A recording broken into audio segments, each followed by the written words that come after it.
Doctor BR Ambedkar. Ambedkar ಅಂದರೆ ಅದೊಂದು ಶಕ್ತಿ. ಅಂಬೇಡ್ಕರ್ ಅಂದರೆ ಅದೊಂದು ಹೆಗ್ಗಳಿಕೆ. ಅಂಬೇಡ್ಕರ್ ಅಂದರೆ ಅದೊಂದು ಹೆಮ್ಮೆ.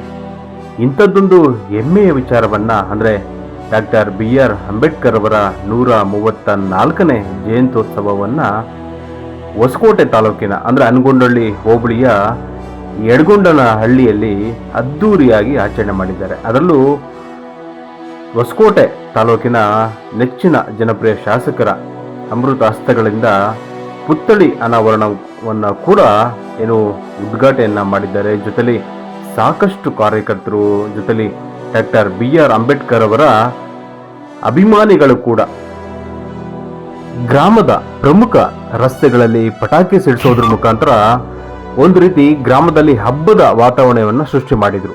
ಅದರಲ್ಲೂ ತಮ್ಮ ನೆಚ್ಚಿನ ನಾಯಕನನ್ನು ಬರಮಾಡಿಕೊಳ್ಳೋದಕ್ಕೆ ಒಂದಷ್ಟು ವಾದ್ಯ ವೃಂದದ ಅಂದರೆ ತಮಟೆ ಸದ್ದು ಯಥೇಚ್ಛವಾಗಿ ಕೇಳಿಸೋದ್ರ ಮುಖಾಂತರ, ಜೊತೆಲಿ ಆ ನೆಚ್ಚಿನ ಅಂಬೇಡ್ಕರ್ ಅಭಿಮಾನಿಗಳೆಲ್ಲರೂ ಸೇರಿ ಅಂಬೇಡ್ಕರ್ ಅವರ ಮಾತುಗಳನ್ನು, ಅವರ ಆದರ್ಶಗಳನ್ನು ನೋಡಿ ದೃಶ್ಯಗಳಲ್ಲೂ ಕೂಡ ನಾವೇನು ಗಮನಿಸಿದ್ದೀವಿ.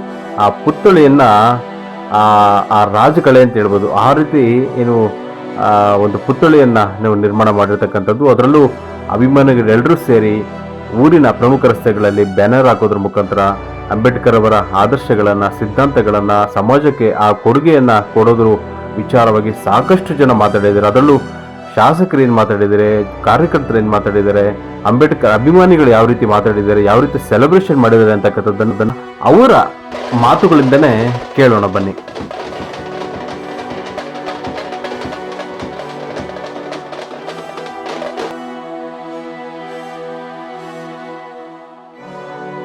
ಅಲ್ಲಿ 14ನೇ ತಾರೀಕು ರಾಜ್ಯಾದ್ಯಂತ ಹೊಸಕೋಟೆ ತಾಲೂಕಾದ್ಯಂತ ನಾವೇನು ಬಾಬಾ ಸಾಹೇಬ್ ಅಂಬೇಡ್ಕರ್ ಅವರ ಜಯಂತ್ಯೋತ್ಸವನ ಆಚರಣೆ ಮಾಡಿದ್ರಿ.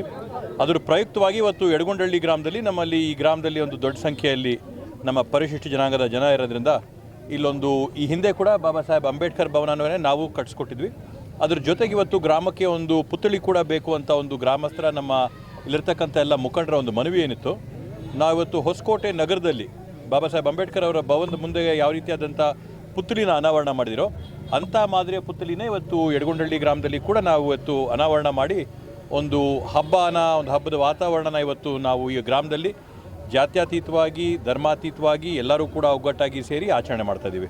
ಇವತ್ತು ನಾವೆಲ್ಲರೂ ಕೂಡ ಒಪ್ಕೊಂಡಿರ್ತಕ್ಕಂಥದ್ದನ್ನೇ ಇವತ್ತು ನಮ್ಮ ಪ್ರಜಾಪ್ರಭುತ್ವ ಆಗಿರ್ಬೋದು, ನಮ್ಮ ಸಂವಿಧಾನ ಆಗಿರ್ಬೋದು, ಇವೆಲ್ಲವತ್ತರಲ್ಲೂ ಕೂಡ ಬಾಬಾ ಸಾಹೇಬ್ ಅಂಬೇಡ್ಕರ್ ಅವರ ಒಂದು ಮಹತ್ವವಾದಂಥ ಒಂದು ಕೊಡುಗೆ ಇದೆ. ಆ ಕೊಡುಗೆಯ ಆಧಾರದ ಮೇಲೆ ಇವತ್ತು ಬೇರೆ ಬೇರೆ ದೇಶಗಳಲ್ಲಿ, ಬೇರೆ ಬೇರೆ ರಾಷ್ಟ್ರಗಳಲ್ಲಿ ನಾನಾ ರೀತಿಯಾದಂಥ ಪ್ರಜಾಪ್ರಭುತ್ವಗಳಿದ್ದು ಇವತ್ತು ನಮ್ಮ ಲಿಖಿತವಾದಂಥ ಒಂದು ಸಂವಿಧಾನ ಏನಿದೆ ವಿಶ್ವದಲ್ಲೇ ಅತ್ಯಂತ ದೊಡ್ಡ ವಿಸ್ತೃತವಾದಂಥ ಒಂದು ಲಿಖಿತವಾದಂಥ ಪ್ರಜಾಪ್ರಭುತ್ವನ ಒಂದು ಸಂವಿಧಾನನ ಬಾಬಾ ಸಾಹೇಬ್ ಅಂಬೇಡ್ಕರ್ ಅವರ ಈ ದೇಶಕ್ಕೆ ಕೊಟ್ಟಿದ್ದಾರೆ. ಆ ಒಂದು ಭದ್ರ ಅಡಿಪಾಯದಲ್ಲಿ, ಭದ್ರ ಬುನಾದಿಯ ಅಡಿಯಲ್ಲಿ ಇವತ್ತು ಈ ದೇಶ ಪ್ರಗತಿಯ ಪಥದಲ್ಲಿ ಇವತ್ತು ಸಾಕೊಂಡು ಹೋಗ್ತಾ ಇದೆ. ಬಾಬಾ ಸಾಹೇಬ್ ಅಂಬೇಡ್ಕರ್ ಅವರು ನಮಗೊಬ್ಬರಿಗೆ ಸೀಮಿತ ಇಲ್ಲ, ಎಲ್ಲರಿಗೂ ಸೀಮಿತ. ಬಾಬಾ ಸಾಹೇಬ್ ಅಂಬೇಡ್ಕರ್ ಅವ್ರಿಗೂ ನಮಗೆ ಅವ್ರಿಗೆ ಅನ್ನೋದು ಕೀಳುಗಳು ಏನಿಲ್ಲ, ಎಲ್ಲರಿಗೂ ಒಂದೇ ಇದರಲ್ಲಿ ಸಂವಿಧಾನವನ್ನು ಬರೆದಿದ್ದಾರೆ.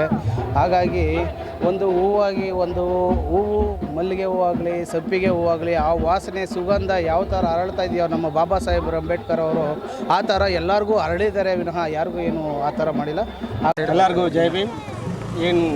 ಈ ಭಾರತ ದೇಶದಲ್ಲಿ ಬಾಬಾ ಸಾಹೇಬ್ ಅಂಬೇಡ್ಕರ್ ಅವರ ಒಂದು ಸಂವಿಧಾನ ಒಂದು ಜಾತಿ, ಧರ್ಮ ಎಲ್ಲದಕ್ಕೂ ಸಮಾನತೆಯನ್ನು ತಂದುಕೊಡುವಂಥ ಒಂದು ಬಾಬಾ ಸಾಹೇಬ್ ಅಂಬೇಡ್ಕರ್ ಅವರ ಒಂದು ಸ್ಟ್ಯಾಚ್ಯೂ ಮತ್ತು ಆ ಭವನಕ್ಕೆ ನಿವೇಶನವನ್ನು ನಾನು ನನ್ನ ಹೃದಯಪೂರ್ವಕವಾಗಿ ದಾನವಾಗಿ ನೀಡಿರುತ್ತೇನೆ. ಇದು ನನಗೆ ತುಂಬ ಸಂತೋಷದ ಸುದ್ದಿಯಾಗಿದೆ. ಸೊ ಹಂಗಾಗಿ ನಾವು ಬಾಬಾ ಸಾಹೇಬ್ ಅಂಬೇಡ್ಕರ್ ಅವರ ನಾವು ಋಣಿಯಾಗಿ ನಾವು ಅವರ ಎಲ್ಲ ರೀತಿಯಲ್ಲೂ ಅವರ ಆರ್ಟಿಕಲ್ 15, 16, 17 ಎಲ್ಲ ಒಂದು ಅರ್ಥಕೊಂಡು 3rd volume who is the untouchable ಅನ್ನೋ ಒಂದು ಇದನ್ನು ನಾವೆಲ್ಲ ಒಂದು ಅರ್ಥ ಮಾಡಿಕೊಂಡು ನಾವು ಈ ಸಮಾಜನ ಒಳ್ಳೆಯ ರೀತಿಯಲ್ಲಿ ಒಂದು ಯಾವುದೇ ಥರದ್ದು ಭೇದ ಭಾವ ಇಲ್ಲದೆ ನಾವೆಲ್ಲ ಒಂದಾಗಿ ಈ ದೇಶನ ಕಟ್ಟಿ ಒಳ್ಳೆಯ ರೀತಿಯಲ್ಲಿ ನಮ್ಮ ದೇಶ ಇಡೀ ವರ್ಲ್ಡಲ್ಲೇ ಒಂದು ಒಳ್ಳೆ ಸಮಾನತೆಯನ್ನು ತಂದುಕೊಡುವಂಥ ಒಂದು ಬಾಬಾ ಸಾಹೇಬ್ ಅಂಬೇಡ್ಕರ್ ಅವರು ನಮ್ಮ ಒಂದು ಇದರಲ್ಲಿ ಈ ದೇಶಕ್ಕೆ ಕೊಟ್ಟಿದ್ದಾರೆ. ಅದ್ರ ಪ್ರಕಾರ ನಾವೆಲ್ಲ ಒಂದಾದರೆ ಈ ದೇಶ ಇಡೀ ಪ್ರಪಂಚದಲ್ಲಿ ನಂಬರ್ 1 ಆಗುತ್ತೆ. ಎಲ್ಲ ರೀತಿಯಲ್ಲೂ ನಮ್ಮ ದೇಶದಲ್ಲಿದೆ.